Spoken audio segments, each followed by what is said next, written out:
This is Module 3, which we've titled Mining for Local Knowledge. And as I said in the intro, our objective here is to combine technical expertise of the analysts, Jeff Dorfman and myself, with the feedback that we get from local governments, regional planners, in order to fine-tune the projections and also to check for things that may not be apparent from some distance away. I also want to add that the importance of this feedback process and trying to get these projections done as correctly as we can, that in addition to the water resource planning effort, we are working in partnership with the Office of Planning and Budget, who is encouraging other state agencies and entities within the state to use this set of projections for their strategic planning purposes in a wide variety of areas. So as important as water resources are, these projection numbers are important in other areas as well. The other point that I want to make is that this is part of a new program at the Carl Vinson Institute of Government at the University of Georgia, an applied demography program, and working in partnership again with the Office of Planning and Budget. Our intent is to update this projection series every 2 to 3 years. So the next set of projections will be coming out around 2011, 2012, after we've gotten the results of the 2010 census.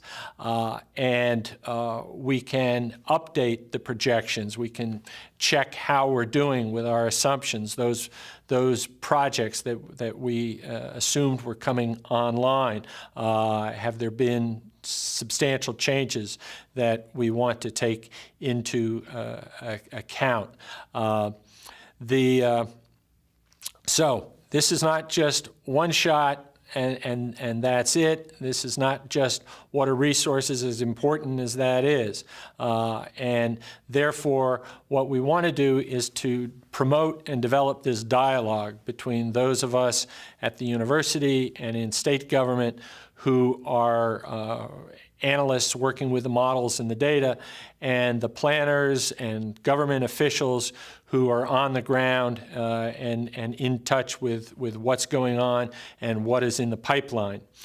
So having said that, one of the things that we want to be aware of is, I think we've made the point up to this part of the presentation, that past trends are very important. A lot of what we're doing is extending those past trends into the future. So one of the things that we want feedback on is, have there been events, one-time events, that are not likely to be repeated in the future? Are there trends that are part of an ongoing and continuing effort? In terms of one-time events, have there been plant closings? Have there been new institutional facilities, such as a prison, opened up that may have bumped the population and the employment up, but it's not going to be repeated every 5 years throughout the future? So that's the past. Then looking to the future, what's happening? What's going on?